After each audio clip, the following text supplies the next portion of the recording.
Unlock the colorful world of English. Use colored pencils, explained. Hello, everyone. Welcome back to our channel, where we dive into the vibrant world of English language learning. Today, we're exploring a phrase that often pops up in classrooms, art instructions, and creative projects. We're going to unravel the meaning and usage of use colored pencils. Whether you're a beginner or looking to polish your English skills, this video is for you. Let's color our understanding with the nuances of this phrase. Use colored pencils might seem straightforward, but there's more to it than meets the eye. This instruction is commonly found in educational settings, art classes, and various instructions for creative projects. But what does it really mean? At its core, use colored pencils is a directive that asks someone to select colored pencils as their tool for drawing, coloring, or illustrating, instead of using other implements like pens, markers, or crayons.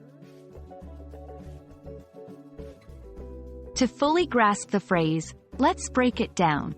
Use. This verb is an action word that means to employ or utilize something for a particular purpose. Colored.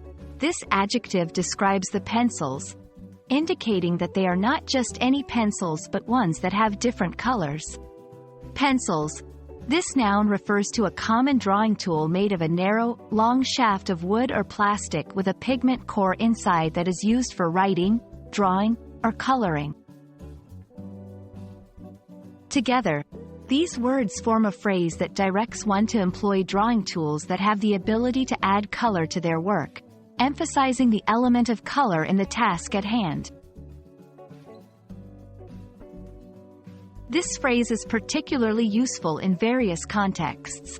Let's explore a few. In educational settings, teachers might instruct students to use colored pencils for assignments that require color, such as maps in geography, diagrams in science, or art projects. In art and DIY projects, instructions for crafts, drawing tutorials, or any creative project where color differentiation is key. Personal use. You might also encounter this phrase in personal planning or journaling, especially in bullet journals or sketchbooks where color coding can be a useful organization tool. While use colored pencils is a straightforward instruction, it's interesting to note how it reflects the importance of color in expression and learning. In different cultures, colors carry various meanings and emotions, and the act of choosing to use colored pencils can add a layer of depth to one's work that goes beyond simple aesthetics. It encourages creativity, highlights the significance of color in communication, and can even aid in learning by using colors to categorize and memorize information. There you have it, folks. We hope this exploration of the phrase, use colored pencils, adds a splash of color to your English learning journey. Remember, language is not just about words and grammar. It's also about understanding the context and the subtle nuances that come with it. We hope you found this video helpful and that it inspires you to use your colored pencils in more ways than one. Keep learning, keep coloring outside the lines, and we'll see you in our next video. Happy coloring!